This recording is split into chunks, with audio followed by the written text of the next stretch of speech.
This is our before distillation, so this was prior to teaching our student 3 billion parameter model on the outputs of the GPT 5.2 model. This is a significantly improved result in just such a really pretty simple and low effort test. Anthropic released an article essentially saying they are the victims of something called a distillation attack, where labs in other countries had been using the Anthropic models to actually increase the capability or intelligence of their own models. In this article, they've specifically called out DeepSeek, Minimax, and Moonshot, so the Kimi model. Now, I notice a lot of folks have been making videos on this and talking about it, and what I'm noticing is the culmination of those videos are that essentially folks are clicking on this article and reading through it and then giving their personal thoughts on it. I understand that's a very commonly watched form of content, but in lieu of doing that, I'd like to actually give a different take on this, one that kind of just tries to take the geopolitical nature and kind of drama aspect out of it, and I want to actually just give a simple and palatable example of what exactly the concept here of something like a distillation attack is. Now, I think that the term distillation attack may have partially been coined in this specific article, but the concept of distillation here is something that has existed for quite a while in the LLM space, and it's actually quite interesting, especially when you strip away all of the kind of, as I said, geopolitical and dramatic drama that this has caused. So for today's video, we're basically going to quickly touch upon this article, but the whole point of this is we're actually instead going to be highlighting in real time the capability that is enabled by distillation, and we're going to be performing distillation on a small local model. In this case, Llama 3 1B, or is it 3.2, whichever Llama 3 had the 1 and 3B models, or it's going to be a 3B Llama. And in addition to that, we're actually going to show training it with the outputs from a teacher model, which in this case will be GPT 5.2. So two things before we get into it. One, if you are on X, you can follow me here. I'm not even logged in on this computer.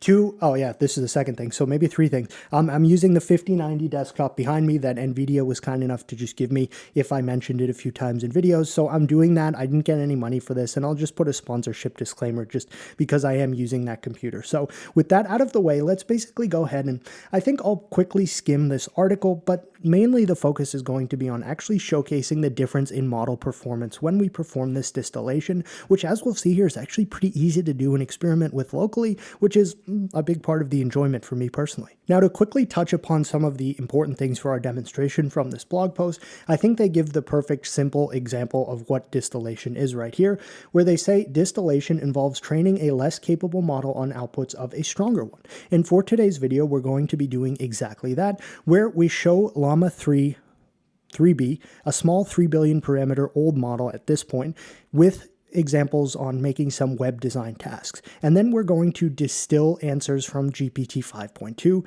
and then we're going to train the Llama model to actually feed off or learn from those distilled examples. So we're going to begin this, and really this is not going to be a long or intricate demonstration. It's actually, I suppose, in the scheme of things, relatively simple to see and understand. So with that, let's just start with step one, which is to generate our teacher data.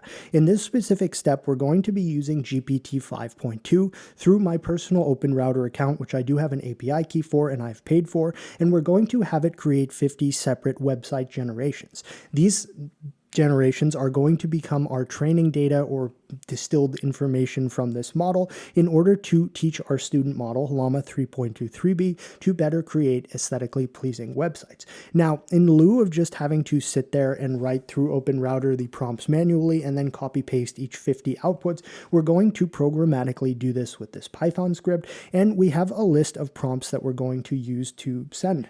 And we can just look at them right here, as I do have them open in the browser. So it's just a JSON list, and you can see right here that there are 49 specific training prompts, as well as 5 specific, 49, I'm sorry, there's 50 training prompts, and then there's 5 test prompts. So the test prompts are going to be useful because if we just had it directly learn all of these in terms of the student model, it would just kind of perhaps do something called overfitting, where it memorizes exactly how to regurgitate the training prompts, but then it won't generalize out to things it has not specifically seen.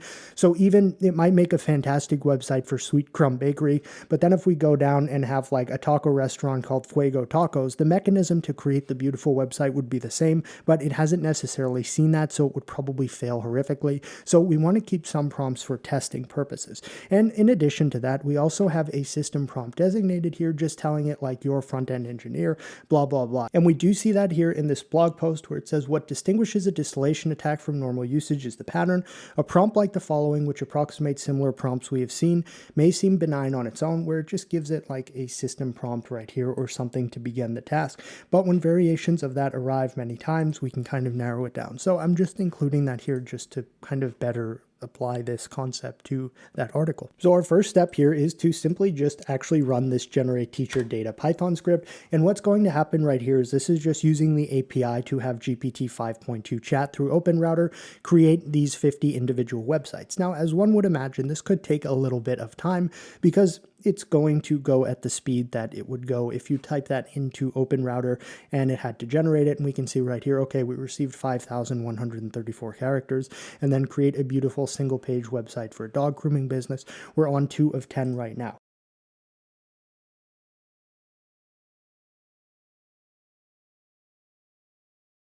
GPT 5.2 has now completed generating our 50 separate individual training examples, and we can see that in lieu of the way these are generally saved, if we were doing just a general model test on this channel, where we have an HTML snippet that we can just open in a browser and actually look and interact with the website, these are saved instead in this teacher data file. And if we click on this, we'll see that this is just a pretty big messy file with a bunch of random HTML code in it. And this is done because this needs to be saved in a way that actually allows us to easily teach the student model using this.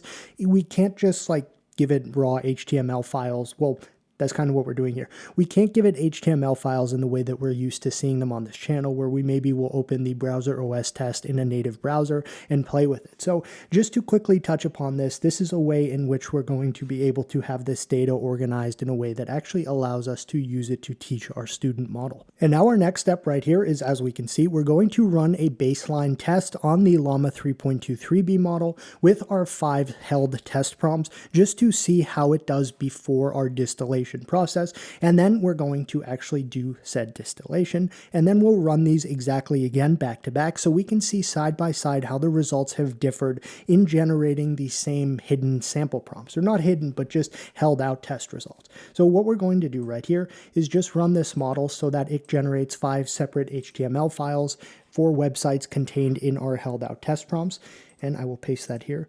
No, there's like a copy paste issue that I've been having with Ubuntu 24, and it is rather infuriating. There we go. So if we run this now, we're going to see this model is going to load in.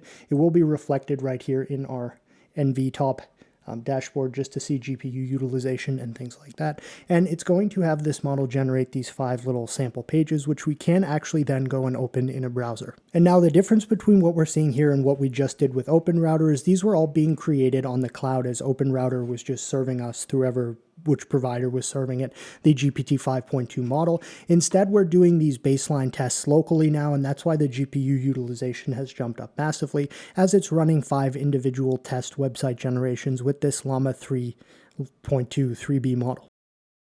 And now we have these saved, and we can actually go ahead and look at them, and we'll be able to see some things here where in the before section right here, we see this will be for the this is the taco restaurant called Fuego Tacos. We can expect the result here to look like it was generated by a relatively old 3 billion parameter model. So very basic colors, gradient, not much arrangement at all. So keep in mind, we'll get to do a side-by-side comparison, so we won't have to individually look at all the results one by one, but I did just want to showcase that we just generated basically 5 of these tests with different names prior to performing our distillation, so that we have a reference point to see how it changes the performance of the same of this same model. So finally, our next step, and this is kind of one of the more exciting things, is we're actually going to fine-tune this student model on our sample data set of those 50 generated websites. This is going to be analogous to what we see in the Anthropic article, talking about how the distillation is used. And I want to mention a few things here. So what's going on is actually we're going to see that training is going to be performed on this card.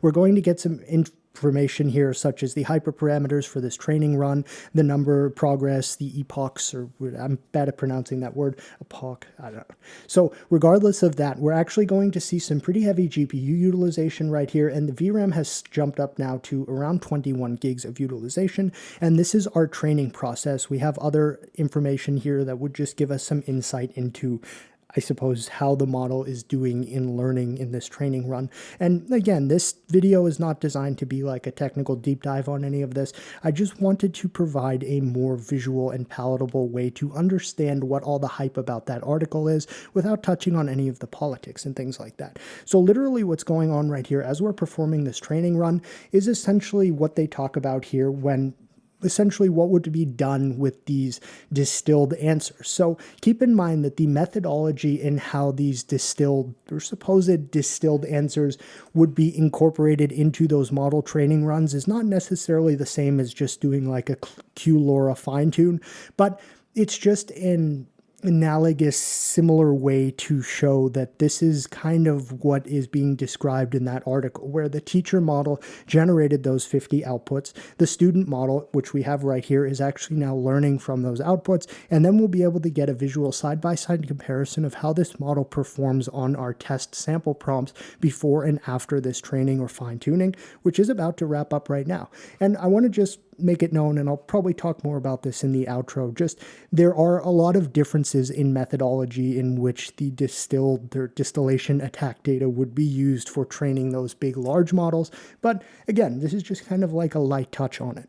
So we can see right here, okay, it's all set. So basically our next step now is to do what we did in step 2, where we ran the baseline inference and received those 5 generated websites prior to our distilled fine-tuning run. But now we're going to run those 5 sample generations again with our new distilled model, which should then hypothetically have traits or capabilities inherited from the teacher model, the GPT 5.2 50 separate result run. So I will just do Python 04. And again, this is just now using our model to create 5 separate website pages. So we'll see VRAM utilization correlated to that. And we can see right here that we've loaded the LoRa adapter from our distillation run. So now we've received the 5 separate test results from our improved distilled student model, and in lieu of just opening them one by one, I do have a side-by-side comparison set up right here where we can run this, and then it will give us a link to actually open the side-by-side comparison in our browser. Now, I have not done this before. I haven't looked at this. I tried it very simply before on like 5 test prompts that weren't even like UI stuff just to verify the pipeline worked before I filmed, but before we even look at this, I want to mention GPT 5.2 has a very specific emphasis on like darker UI elements, purple bluish gradients, and it has its own UI style. So without looking at this, I would fairly safely say we're going to see a lot of that stylistically reflected now in our side-by-side results. So let's look at this side-by-side. And that's kind of what we see right here. So good God, okay, this UI is terrible. I do apologize for that. Maybe I'll fix this. But here was our first test prompt, which was to create a simple repair page for Steve's PC repair website. This is our before distillation. So this was prior to teaching our student 3 billion parameter model on the outputs of the GPT 5.2 model. We see there's kind of like a gradient here. It has some organization and arrangement and things like that, but it isn't necessarily modern. But this one definitely has cleaner text right here. We do have the darker color palette that's often seen with GPT. We even have hover effects on these cards and things like that, turnaround time, and we even have customer testimonials, a contact form. This is a significantly improved result in just such a really pretty simple and low effort test. And let's just look at our 2, 3, 4, and 5, and then maybe I'll open these more side by side so we can get a better look. Also, this dashboard UI is stale. It should say 50 teacher examples, but that's okay. So test 2, okay, create a beautiful single page website for a taco restaurant called Fuego Tacos, and we can see that before it had its own kind of style where it had some gradients on the top. Nothing was really aligned great, and it had some simple text and organization of said text. And then after distillation, we can see that we have some more rounded and static UI button elements instead of just like random stuff here.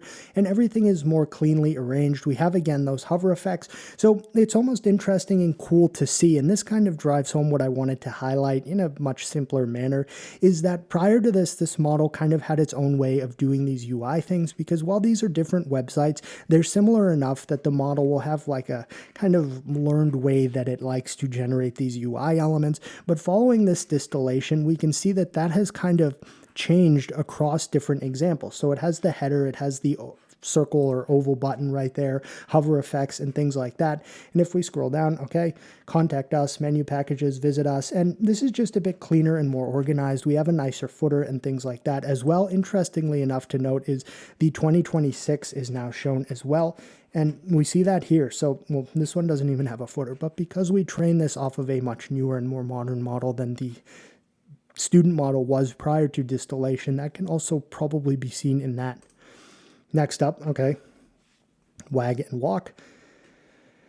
Interesting. I'll be interested to see. So it tried putting images here in the prior to distillation model. Now, I don't know if, okay, so sadly we're not seeing any real images here. It still has broken images, but it just did a nicer job. New York City map placeholder and that, okay, coverage area map. This one, again, it's very similar. It's just a little prettier, and we have that 2016 right there. This does properly have a New York area code, which is interesting to see, and kind of just the same style that we saw before. So next up, let's take a look at test 4, a beautiful single-page website for a candle shop called Ember and Wick. Okay, very interesting. This one had some oddity to its spacing. Okay, simple. We have a candle builder. I'll be interested to see how it will have changed this candle builder. Font is better here. Let's see. Winter Harvest, very pretty, but I'm looking for, good, build my candle. So things are a bit cleaner, and we have our footer, again, with some sadly broken images, but still, the difference is pretty stark. And then finally, create a beautiful single-page website for a math tutor named Professor Amy's Math Lab. Now, the problem here is that this one used like such a light blue gradient. This is very hard to see because it's so close to white, but Professor Amy's Math Lab, confident, clear, effective. Start your math journey with hover effect on the button, subjects we cover, and everything's just cleaner and nice.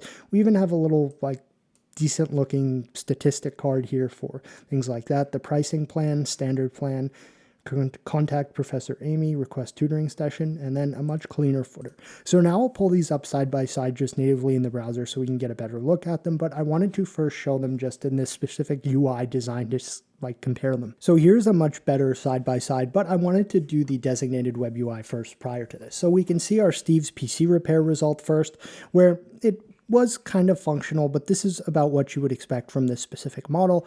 It has a nice little lime green button, and then this is after teaching this model using our distilled information. We can see that this is a significantly better website, and just the hover effects, we have client testimonials and things like that, which we did kind of have here as well, but this just did a better job, and the cards and the overall UI is significantly cleaner.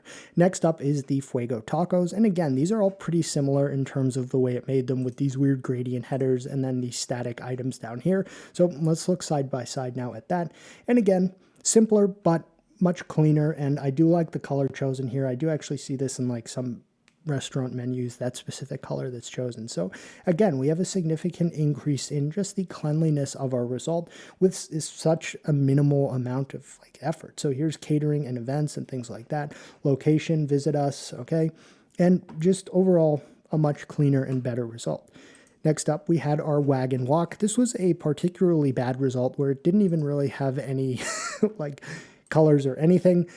This one, not so much either. Gray, I suppose, is at least it's more than this had.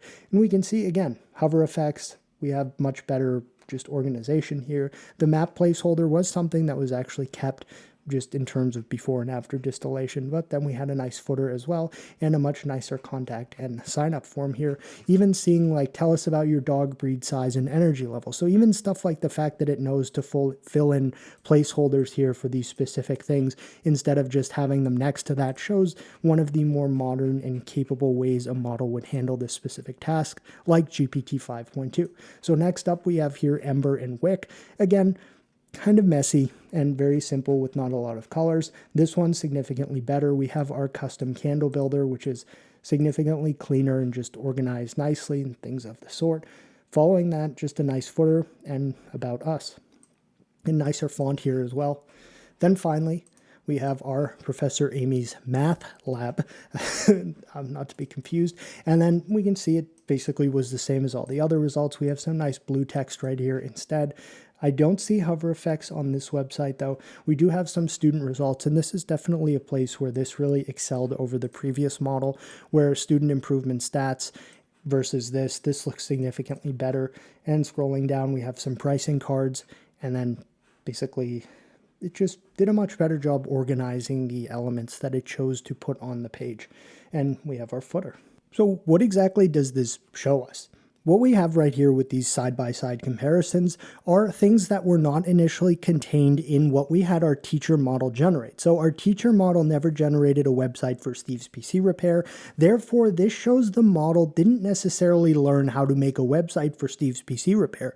It learned from the teacher model's distilled answers how to better format and create websites, as we can see generalized across these individual 5 tests. So basically all of these look so significantly better, and they all have the similar distinct style, which shows what exactly it learned from the teacher model, which was just better formatting, better elements, even some hover effects, a general static footer showing 2026, and it's just really kind of interesting, and this was such a minimal amount of work. This took like no time on what is essentially hobbyist level hardware. Now, with the visual example kind of driven home, let's go back to this blog post now and then talk about it, because in the beginning of this video, I may have mentioned a lot of folks are making videos commenting on this, but I seem to put less emphasis on individual single person's opinions as opposed to actually showcasing something with like a visual element, I guess could be said.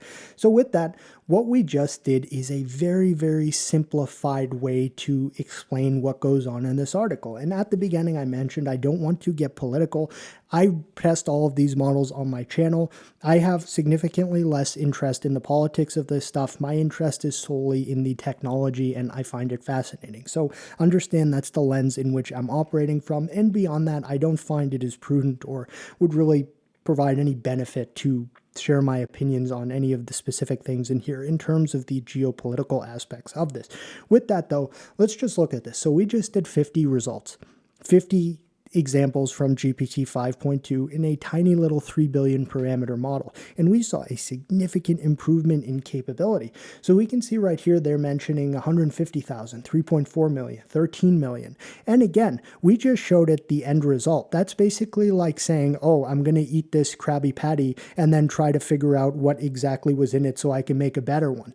What they're saying here is folks were more interested in extracting like the reasoning of the model, which would be more in line with the ingredients of the specific Krabby Patty, because those are far more valuable in learning how to generate that specific thing, as opposed to just looking at the answer. So this is very, very interesting, and I know there's so much hype on it that I really just wanted to provide a kind of palatable demo for even folks who perhaps are not even interested in AI or ML to understand like, oh wow, this is side by side what exactly the heck they're even talking about right here with this distillation attack and things like this. We just saw the capability that was enabled by doing this on such a micro scale comparatively to what is accused in this article, and it vastly improved the capability of our tiny little model. So were this all to be true, we can definitely see the reality of this actually enabling those models to become far more potent based on the outputs of the Claude models.